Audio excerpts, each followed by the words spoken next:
दोस्तों, सरकार ऑडिट को लेके बहुत बड़ा फैसला लेने जा रही है, जिससे कि सभी में खुशी की लहर है। इसके बारे में डिस्कस करेंगे। दोस्तों, रेगुलर अपडेट के लिए CS Satbir Singh YouTube channel को सब्सक्राइब कर लें ताकि आपको रेगुलर अपडेट मिलते रहें, आप कंप्लायंस कर पाएँ।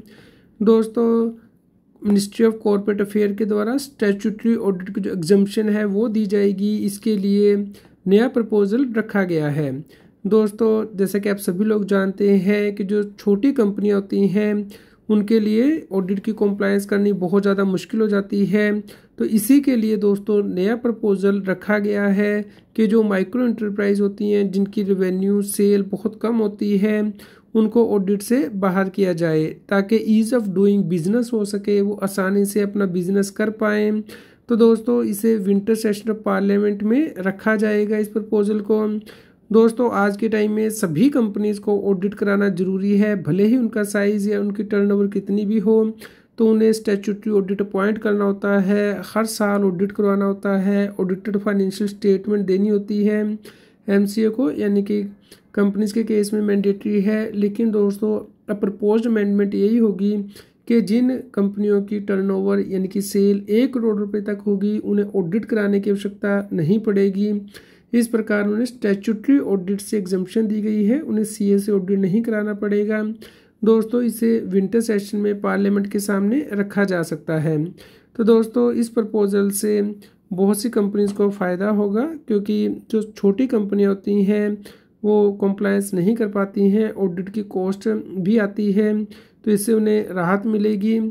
दोस्तों, इसके 3 फ़ायदे होंगे। एक तो कॉस्ट रिडक्शन हो जाएगी, क्योंकि कंपनीज आसानी से कंप्लायंस कर पाएंगी। जब ऑडिट नहीं कराना होगा तो उनकी कंप्लायंस कॉस्ट कम होगी।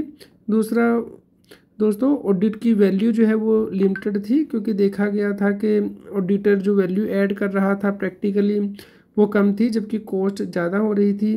तीसरा, आसानी होगी दोस्तों बिजनेस करने में, ज़्यादा से ज़्यादा कंपनीज लोग रजिस्टर कर पाएँ और एक फॉर्मल स्ट्रक्चर के अंदर आ पाएँ। गवर्नमेंट का यही टारगेट है। तो इसी के लिए दोस्तों नया प्रपोजल रखा गया है।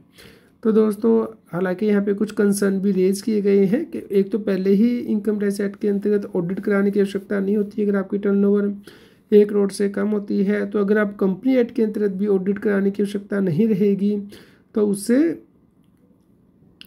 कंपनी को डबल एग्जम्पशन मिल जाएगी और इस प्रकार वो स्टैट्यूटरी ऑडिट से बाहर आ जाएंगी। कोई थर्ड पार्टी वेरिफिकेशन रहेगी। दोस्तों, इससे फाइनेंशियल स्टेटमेंट के ऊपर इम्पैक्ट पड़ सकता है, क्योंकि एक्यूरेसी कहीं ना कहीं कॉम्प्रोमाइज़ हो सकती है अगर ऑडिटर ऑडिट नहीं करेगा। तो ऐसा कुछ मेंबर्स का सोचना है। दोस्तों, आप इसके ऊपर कंप्लीट आर्टिकल हमारी वेबसाइट taxil.com पे रेफ़र कर सकते हैं। लिंक मैंने वीडियो के डिस्क्रिप्शन में दे दिया है। अगर आपका कोई भी क्वेश्चन हो तो आप हमें कमेंट करें, या फिर टेलीग्राम चैनल पे आप ज्वाइन कर सकते हैं, वहाँ पे शेयर कर सकते हैं। CS सतबीर सिंह टैक्सील के नाम से सर्च कर लीजिए, और व्हाट्सएप चैनल को QR कोड स्क्रीन पे दिया गया है। लाइक करें और शेयर करें ताकि सभी लोगों तक की जानकारी पहुँच पाए और वो कंप्लायंस कर पाएँ।